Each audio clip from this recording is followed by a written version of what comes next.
A tiger in the zoo.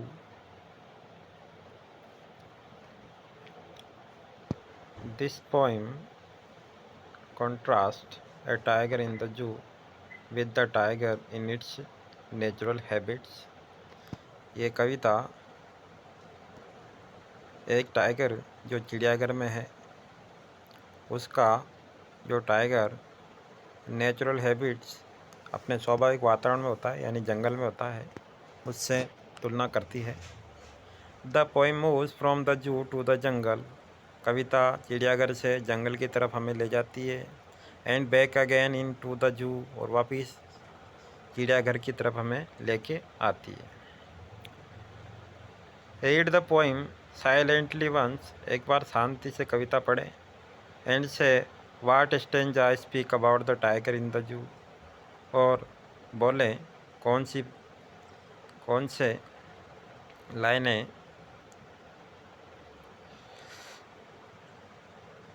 जो tiger जू में है उसके बारे में बताती है। एंड विच वंस, और कौन सी speak about the tiger in the jungle, और कौन सी टाइगर के जंगल में होने के बारे में बोलती है। He stalks in his vivid stripes. Tiger vivid stripes अपने शरीर पर बनी हुई स्पष्ट धारियाँ जो होती है तो वह दम भरता हुआ गर्व के साथ चलता है। स्टाक्स यानी पैदल चलता है। The few steps of his cage, अपने पिंजरे में कुछ कदम। ऑन पेड वेलवेट क्वाइट, अपने मखमली गद्देदार पंजों पे क्वाइट चुपचाप। इन इज क्वाइंट रेज, और अपना जो गुस्सा है वह भी अपने शांत गुस्से में। ये शुड भी, अब ये जो चारों लाइन है ये जू के बारे में है। अब इसके बाद जो दूसरा स्टेंजा आया इसमें जंगल के बारे में।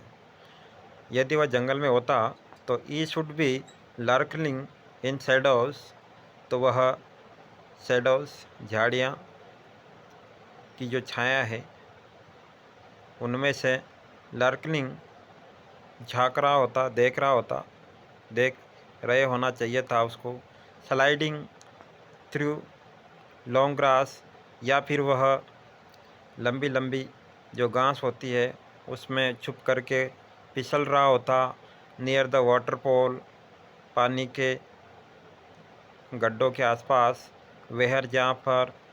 प्लम्प डियर पास, जहाँ पर मोटे ताज़ा हिरण गुजरते हैं। यानी वह जंगल में होता तो कहीं झाड़ियों में उसे अपने आप को छुप करके वह शिकार की तलाश में देख रहा होता, या फिर लंबी लंबी जो घास होती है पानी के गड्ढों के आसपास जहाँ से हिरण पानी पीने आते हैं और गुजरते हैं वहाँ पर वह उनका शिकार करने के लिए अपने शरीर को ज़मीन से टच करके स्लाइडिंग फिसल रहा होता, यानी हमला करने की तैयारी कर रहा होता। ये शुड बी स्नर्लिंग अराउंड हाउसेस, उसे घरों के आसपास दौड़ना चाहिए। एट द जंगल सेज, जंगल के जो एज है किनारे हैं जहाँ पर लोगों की बस्तियाँ हैं या गांव है उनकी ओर दौड़ते रहना चाहिए। बारिंग हिज वाइट फैंग्स, अपने सफ़ेद दांतों को दिखाता हुआ। हिज क्लॉज, अपने पंजों को। टेरराइजिंग द विलेज, और गांव वालों को डराता रहता। यदि वह जंगल में होता तो वह दौड़ता जंगल के आसपास जो घर बने हुए लोगों की वहाँ, और अपने सफ़ेद दांत दिखाता रहता अपने पंजे से, गांव वालों को डराता रहता। लेकिन अब वापिस चिड़ियाघर की लाइनें आ गई है। But he is locked in a concrete cell, लेकिन वह एक कंक्रीट पत्थरों से बने हुए जो कोठारी है चिड़ियाघर की उसमें बंद है। इज स्ट्रेंथ बिहाइंड बार, उसकी सारी शक्ति इन सलाखों के पीछे है। Stalking the length of his cage, वो अपने पिंजरे की लंबाई में ही चलता है, यानी उसके चहलकदमी करने का जगह केवल पिंजरे की लंबाई है। इग्नोरिंग विजिटर्स, वहाँ आने जाने वाले को वह उपेक्षा करता रहता है, यानी उनकी ओर ध्यान नहीं देता है।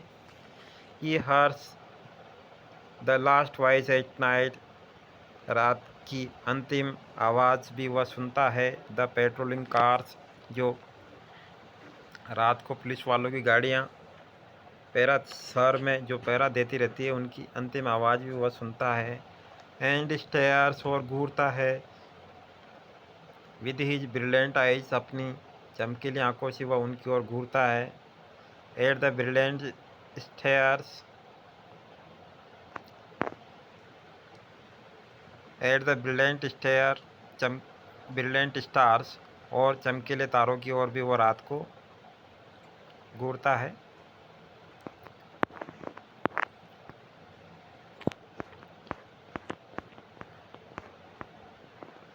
तो एक प्रकार से कवि यहाँ पर दोनों ही टाइगरों के बारे में बता रहा है। यदि टाइगर जंगल में होता तो क्या करता, और जो टाइगर चिड़ियाघर में है उसकी क्या स्थिति है। तो दोनों स्थितियों की तुलना यहाँ पर की गई है।